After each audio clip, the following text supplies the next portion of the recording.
tops. It's a single pour, which means you just pour once and you're done. And like I said, it's just a beautiful, beautiful wax to work with. Now, it is considered a luxury wax. It's going to be more expensive, but to me, it's worth it because, again, you're not getting that frosting. You're not getting the sinkholes.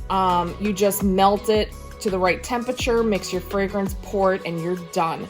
And I think that is definitely worth the cost. It also looks beautiful. Like I said, it's this beautiful, bright white color, which I really love. And like I said, it's just super, super user-friendly. And even though it's more expensive, I definitely think it's worth the price. Now, I usually buy these. This is a 5-pound slab, but I buy them by the box, by the case. So there's 10 of these in a case. It's a 50-pound case that I buy. And these normally, if you're doing a small batch, you would be cutting these and putting them into a pitcher, a pouring pitcher like this one. And you would be putting this like over the stovetop in a double boiler. But since I normally do candles in a large batch, I'll be doing 120 of them today. So for that reason, I cut them into large chunks, and these large chunks are gonna go into my Digiboil. And I have 2 Digiboils because it's not enough having one Digiboil, about 40 pounds, for 120 candles. I need more, so I have both going at the same time. So when I run out of wax in one Digiboil, I just switch to the other, and it's super, super nice. And just really friendly for time, you know, so I don't spend all day pouring. Pouring is probably the quickest thing that I do when I make candles. It takes me maybe less than an hour to pour 120 because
now that my candles have been poured and my wicks have been trimmed, these are ready to get cleaned up and have lids put on them and get labeled and boxed up.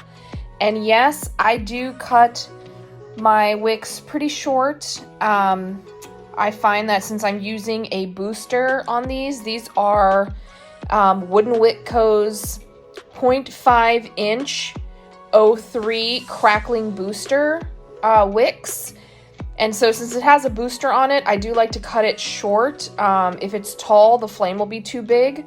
So I definitely like to go on the shorter side and you get a really nice even burn. Okay, so now it is time to label. I have poured my candles, trimmed the wick, put the top on. They're all nice and clean. So in case you're wondering, this is the Glam Tin from Wooden Wick Co. This is a super really nice sturdy tin. I like it because it's not cheap. Like you can't bend it at all. It's really, really nice. So when these, sit in stores, they can be stacked on top of each other. I really thought about that when I was gonna, have these be in stores. I had to think about them on a display and being stacked on top of each other. Those are the things you have to think about when you want your products to be in stores. And so I knew that this would be a really nice sturdy tin. It's just beautiful. This is the copper Glam Tin. I normally do the gold, but they're sold out. So I have to do the copper temporarily. But as soon as the gold comes back, I'm gonna switch back to the gold. And the gold looks like this. So this is the gold. This is the one that I normally have. And this is a tester that I was doing a few months ago. But this is what the gold one looks like. And this is the rose gold, the copper. I absolutely love this one too. It is really pretty. But it doesn't go necessarily with my brand. So my brand is, gold. So I will change these. I did just notice that my nails match the copper ones, so that's kind of fun. But anyway, so now I'm going to label all of the jars that I made last night. And so the first label that goes on obviously is going to be the warning label.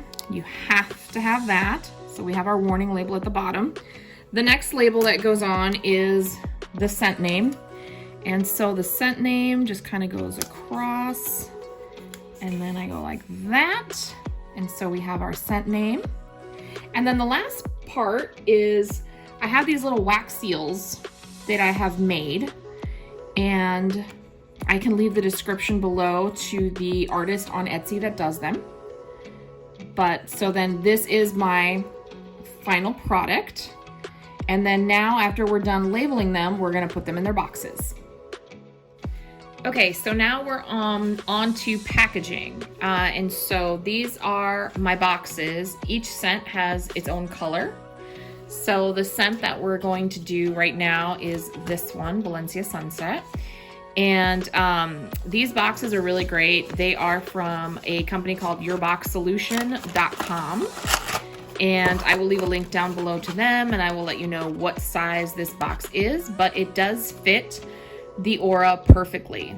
Now I am thinking of making a separate video where I let you know the key things to look for if you want your candles to be in a store, like what your box should have, picking out the right vessels, things like that. So I will be making a video like that in the future. So if you want to see content like that or more videos like this, definitely do like this video, and please give it a thumbs up, subscribe, and hit your notifications too so you know when I'm doing more videos. So this is the box all assembled, and then we take our beautiful candle that's done and we just pop it right in. And so this is almost ready. Not quite yet, we still have a couple more steps. Okay, next step, UPCs. So like I said, since these are going to retail stores, and my candles are currently in 32 retail stores, which yay. So it's much easier for retail stores to do UPCs if they're small. And then if they're big stores, like big retail chains, then they require UPCs. So you have to have UPCs. UPCs are something that you have to buy. I can give you guys the link to the website where I bought my UPC codes, but you buy them and you instantly download them. The place where I got mine can be, the UPC codes are universal, so they could be used in pretty much any system, including Amazon. So these are my UPC stickers, and then these are gonna go on the bottoms of the boxes. Now, this was, I had to come up with something quick because my retailer, Whole Foods, that order kind of came out of nowhere and it came fast. So I had the boxes without the UPCs on them yet, but my next order of boxes is gonna have the UPCs printed, actually right here, right on the back. So where this is, it's actually gonna be the UPC code, is gonna be printed right on the box itself. But for now, I'm using UPC stickers, and you can totally use UPC stickers. That's not a big deal. You don't have to spend the money to have a box designed with each individual UPC. It's just something that I prefer to do because it's easier now that we're getting into more stores. So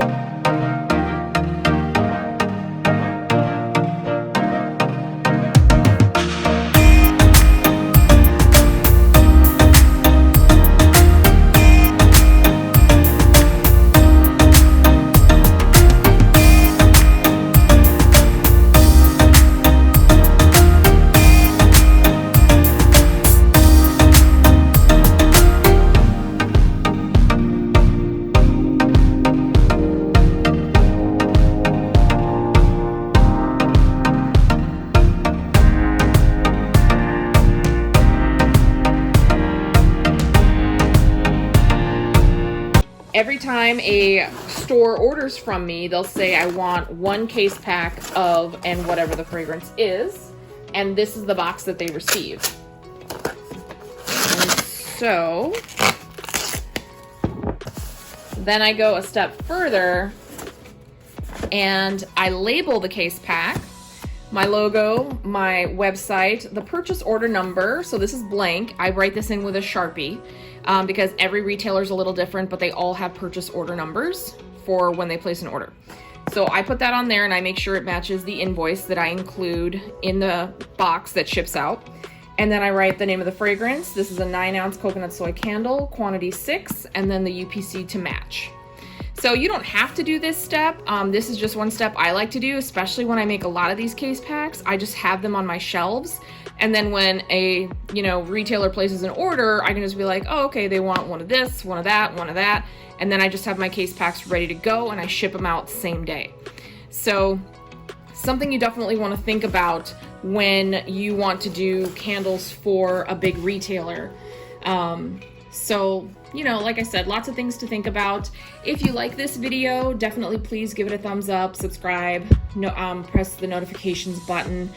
And also let me know if you have any questions down in the comments below regarding, candle making or wholesaling or anything like that. Like I said, I will leave all this information down from, the boxes, manufacturer, sizes, labels, everything down there as a resource for you. And like I said, if you have any questions, definitely drop them down in the comments below. And yeah, I really hope you enjoyed this video. I enjoyed making it. I hope it was helpful. And I hope that I see more of my fellow candle makers and friends in more retail stores. And I will definitely see you guys next time. I have another great video. It's a Q&A video. I asked you guys if you had any questions, and I got a ton of questions. So I'm gonna be doing a Q&A, and if you want any of your questions to be included in that video, I haven't filmed it just yet, definitely drop them in the comments below and I'll try to include them in that video. Otherwise, I will see you guys next week.